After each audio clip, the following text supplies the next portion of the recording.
Wassalatu wassalamu ala Rasulillah wa ala alihi wa sahbihi wa man wala.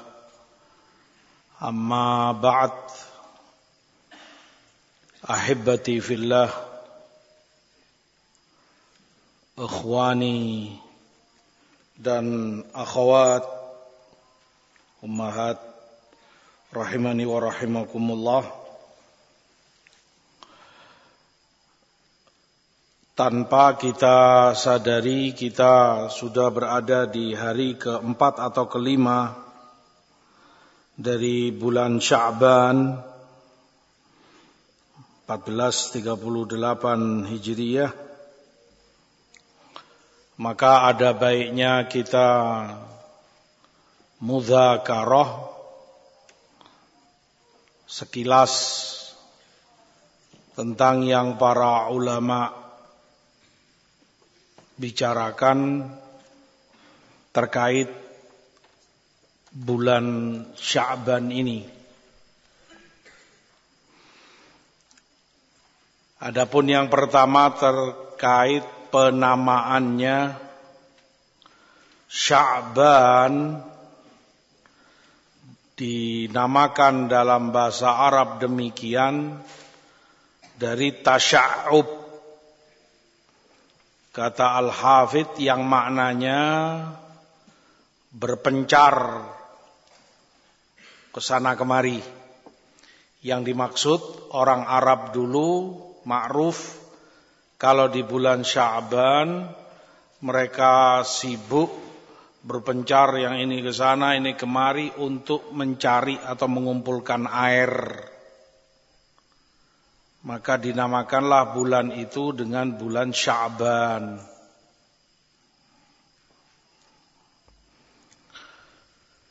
Yang kedua,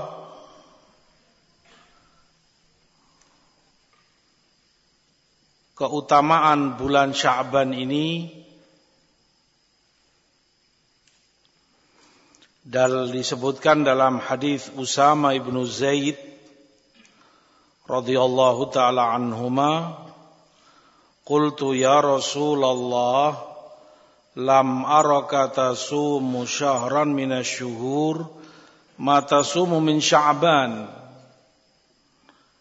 Aku tanya, wahai Rasulullah, aku melihatmu kalau Sya'ban engkau banyak puasa yang itu tidak aku lihat pada bulan-bulan yang lain. Ini puasa-puasa sunnah. Qala dzalika syahrun yaghfulun nasu anhu baina Rajaba wa Ramadan wa huwa syahrun turfa'u fihi al-a'mal ila rabbil alamin fa uhibbu an yurfa'a 'amali wa ana sha'im. Itu bulan, yakni Sya'ban, banyak dilupakan oleh orang. Dia terletak di antara Rajab dan Ramadan. Bulan yang diangkat padanya amalan-amalan saleh kepada Rabbul Alamin. Maka aku pun senang amalanku diangkat kepada Allah dalam keadaan aku berpuasa. Oleh karenanya disunahkan puasa padanya. Syahrun turfa'u fihil a'mal.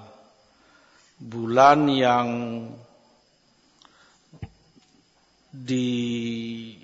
angkat padanya amalan saleh kepada Allah.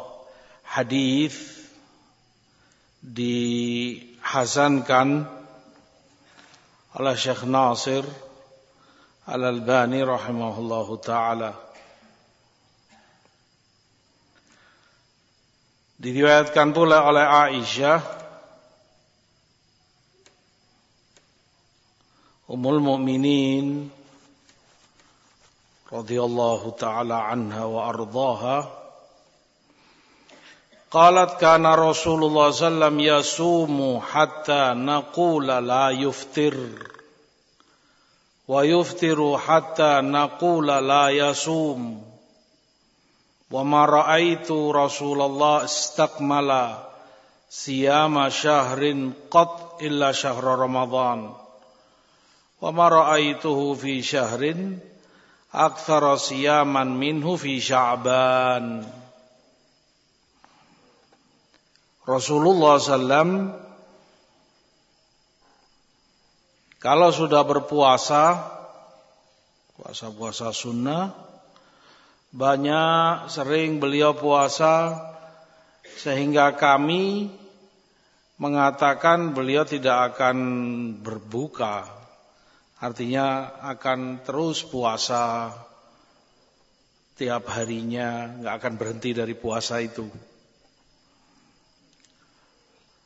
Tapi kalau sudah beliau berbuka, yakni tidak puasa, tidak melakukan puasa-puasa sunnah, begitu lama atau banyak hari-hari yang beliau tidak puasa, sehingga kami pun mengatakan beliau tidak puasa ini. Dan aku tidak pernah melihat Rasulullah menyempurnakan sebulan penuh utuh puasa padanya kecuali Ramadan. Dan aku tidak pernah pula melihat Rasulullah SAW banyak memperbanyak puasa sunnah di suatu bulan seperti Sya'ban. Artinya di bulan Sya'ban itu Rasul memperbanyak puasa-puasa sunnah padanya. Hadis diriwayatkan oleh Bukhari, juga Muslim, juga Abu Dawud dan yang lainnya dalam kitabnya.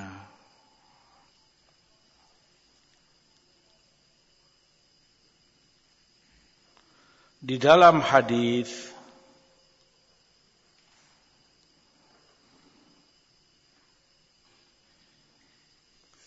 jelas mengajarkan kepada kita bahwasanya puasa sunnah disunnahkan siam tatawwu di bulan Sya'ban.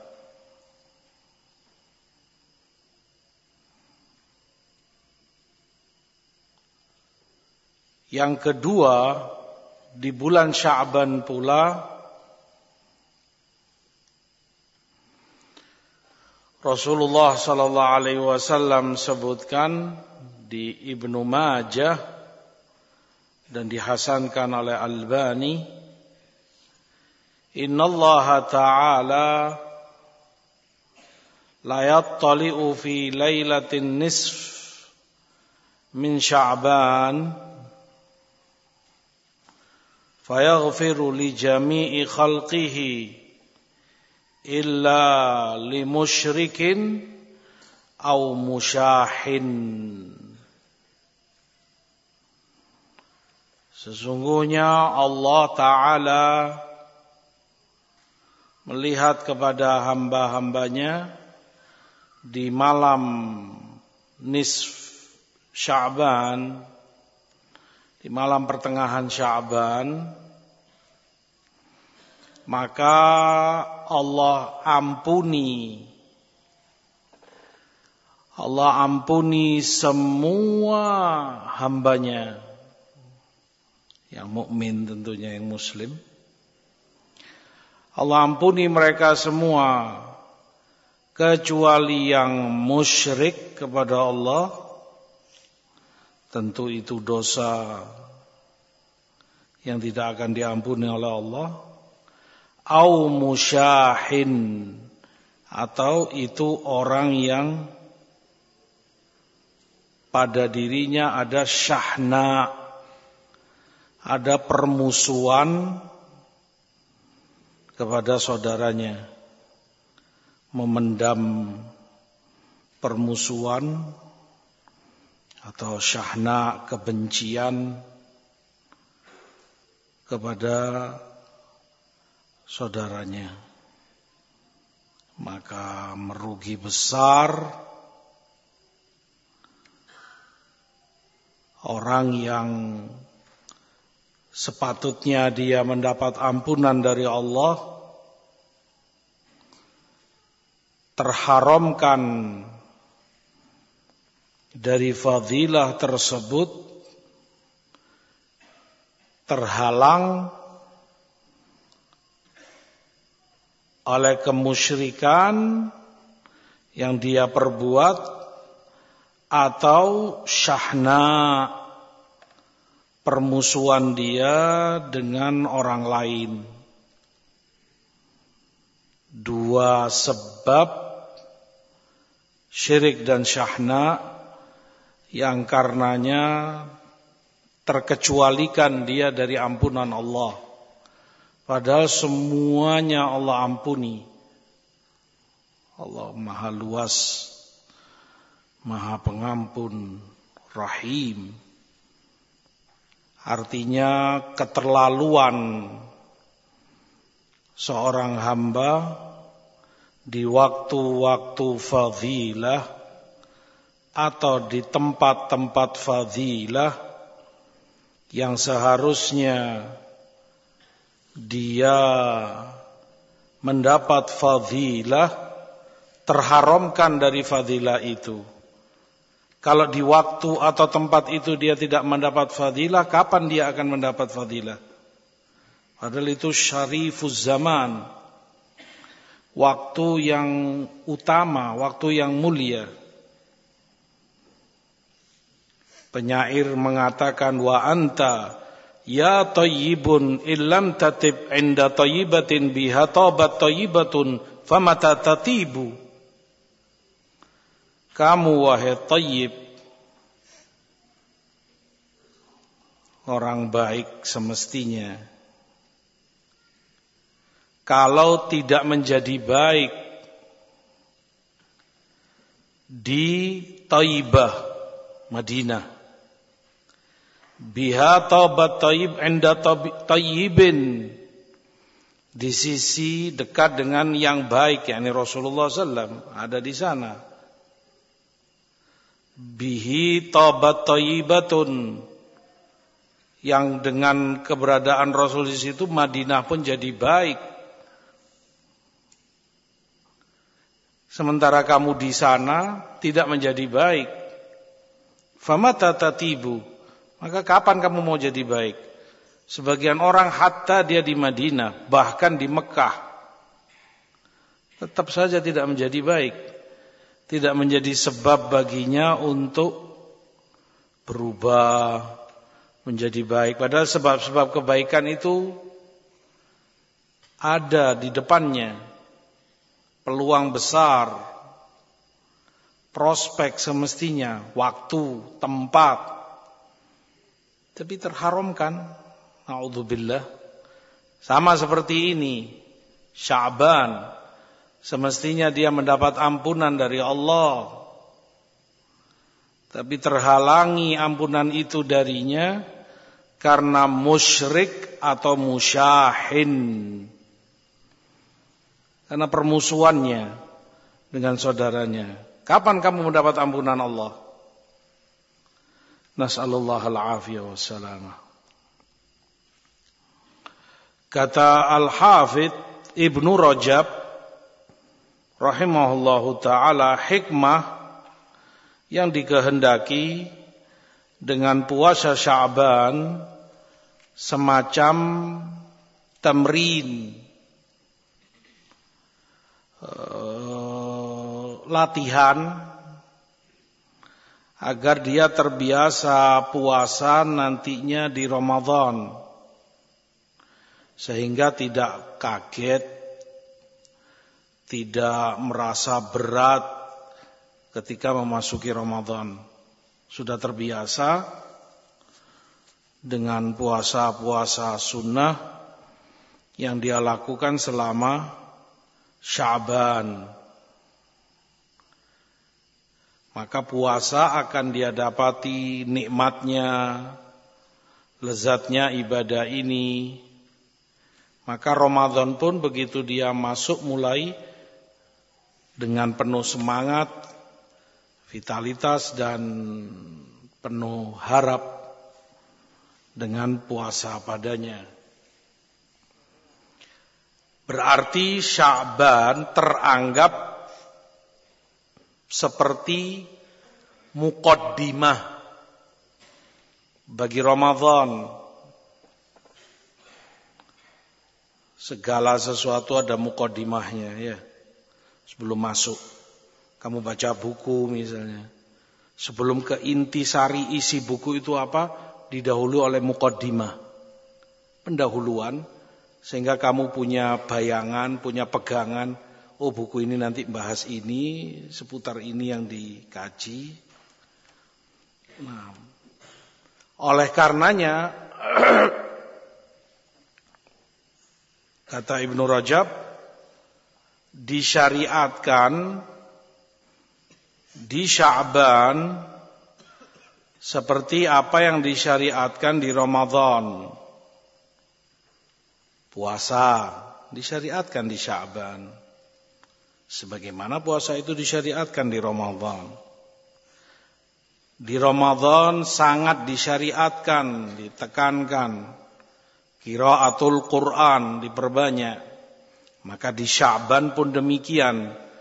Ditekankan, disunahkan memperbanyak qiraatul Quran.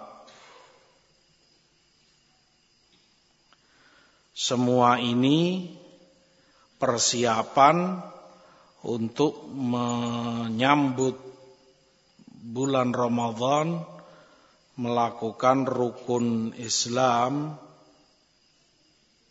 siam Ramadan. Begitulah athar dari banyak ulama dan a'immah salaf rahimahumullah.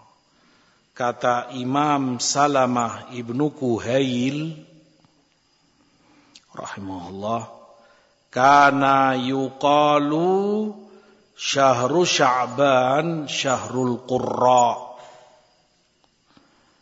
Disebutkan yani di masa ulama salaf, bulan Sya'ban itu bulannya para pembaca Quran. Artinya bulan yang mereka di ulama salaf memakmurkan bulan Sya'ban itu dengan banyak bacaan Quran. Wa kana Habib ibnu Abi Thabit idza dakhala Sya'ban qala hadza syahrul qurra. Imam Habib bin Abi Thabit rahimahullah, kalau memasuki Sya'ban beliau katakan ini bulannya para qari, para pembaca Quran, mereka banyak baca padanya. Wa kana Amr ibnu Qais al-Mulai idza dakhala Sya'ban aghlaqa hanutah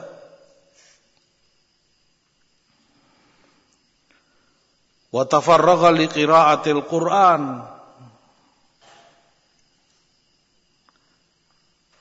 Amr ibnu Qais al-Mulai kalau memasuki Sya'ban beliau tutup kedainya, tokonya, tempat beliau kerja, dan lebih fokus beliau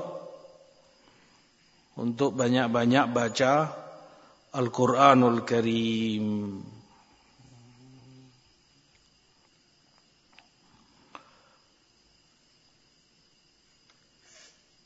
Yang kelima,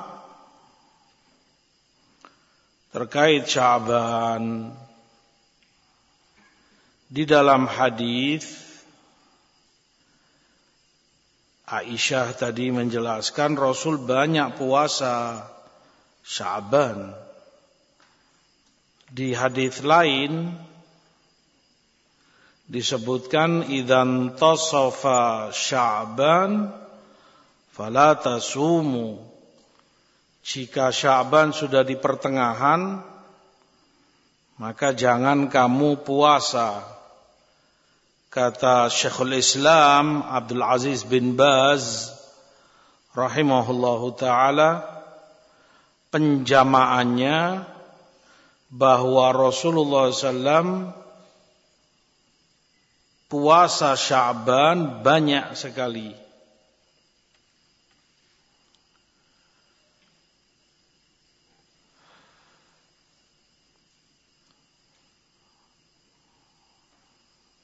Adapun terkait hadis larangan berpuasa jika itu di pertengahan Sya'ban, maka hadis ini disahihkan oleh Albani rahimahullah. Hanya saja maknanya larangan memulai puasa dari pertengahan Sya'ban. Dari awal kamu enggak puasa, begitu tanggal 15 kamu mulai puasa. Di situ yang dilarang. Adapun orang yang banyak puasa dari awal, dia perbanyak puasa sunnah Sya'ban, sampai pertengahan pun dia tetap puasa terus demikian, maka itu tidak ada masalah, tidak menyalahi sunnah, bahkan telah menepati benar sesuai sunnah Rasul sallallahu alaihi wasallam. Demikian fatwa Syekh Abdul Aziz bin Baz rahimahullahu taala. Yang keenam, pengkhususan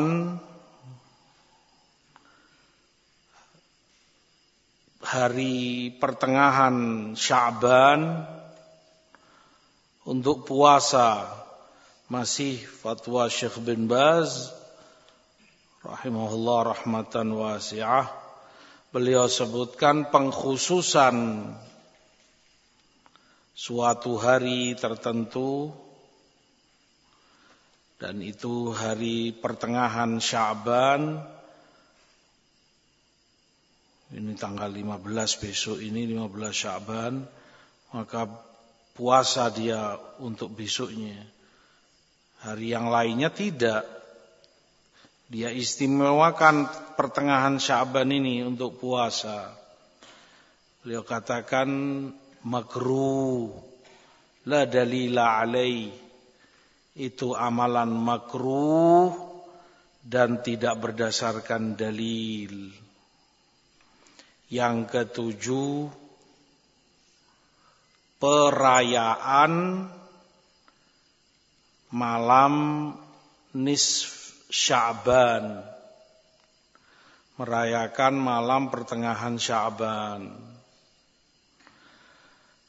Kata bin Baz rahimahullah, hal ini termasuk dari bid'ah yang dibuat-buat oleh manusia, merayakan Lailatun Nisf min Sya'ban. Bahkan pengkhususan hari itu untuk puasa tidak ada dalil padanya. Ada beberapa riwayat yang menyebutkan keutamaan pertengahan Sya'ban, tetapi semua itu hadis dhaif, lemah, yang tidak boleh untuk dijadikan sandaran dan dalil dalam beramal saleh.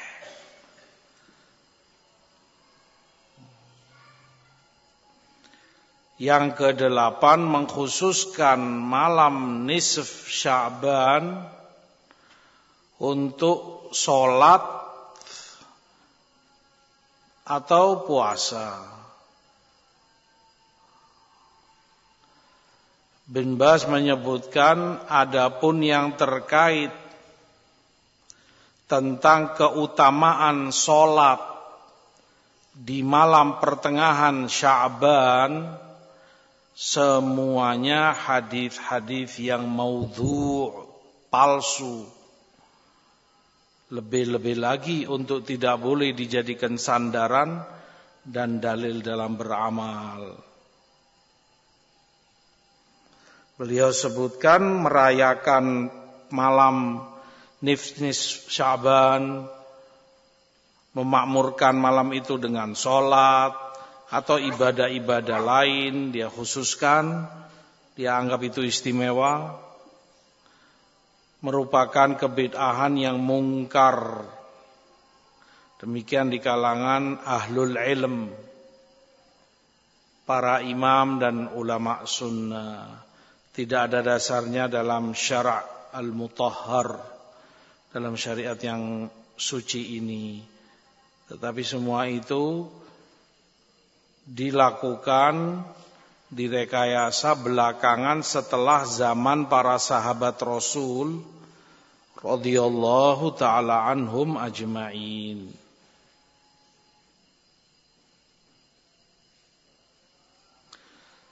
Semakna dengan itu pula fatwa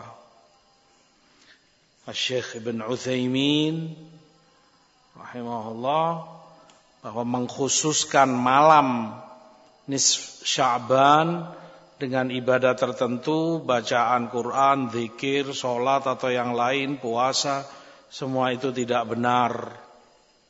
Tidak ada dasar dalilnya.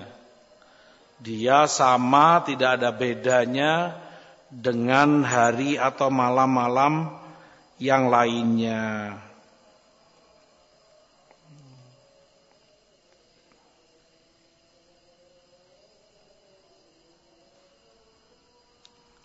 Yang ke-9,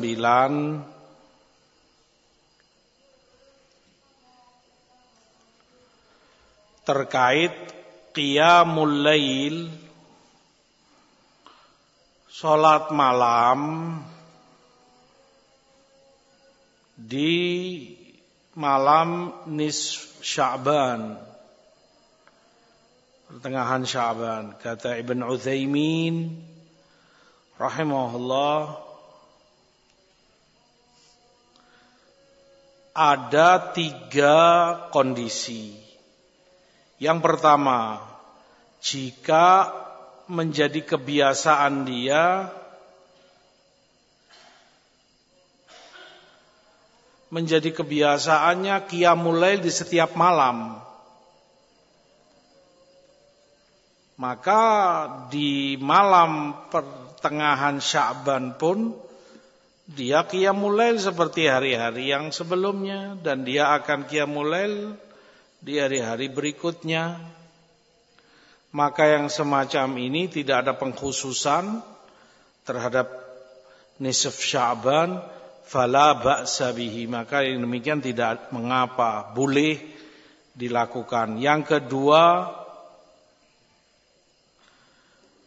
hanya sholat di malam nisf Sya'ban, dan itu tidak dia lakukan di hari yang lain sebelum atau setelahnya, dan itu bid'ah. Pengkhususan qiyamul lail hanya di malam nisf Sya'ban. Yang ketiga, di malam nisf Sya'ban itu dia sholat dalam jumlah tertentu, dan itu dia lakukan pada setiap tahunnya. Tiap datang malam nisf Sya'ban, kembali dia lakukan sholat dengan jumlah rakaat tertentu sekian. hanya dilakukan di malam pertengahan Sya'ban dan tiap tahun dia ulang. Maka tingkatan yang ini ketiga kebid'ahannya lebih parah dari yang kedua. Dan tentunya dengan itu lebih jauh dari sunnah. Nasallallahu al-afiyah wa salamah.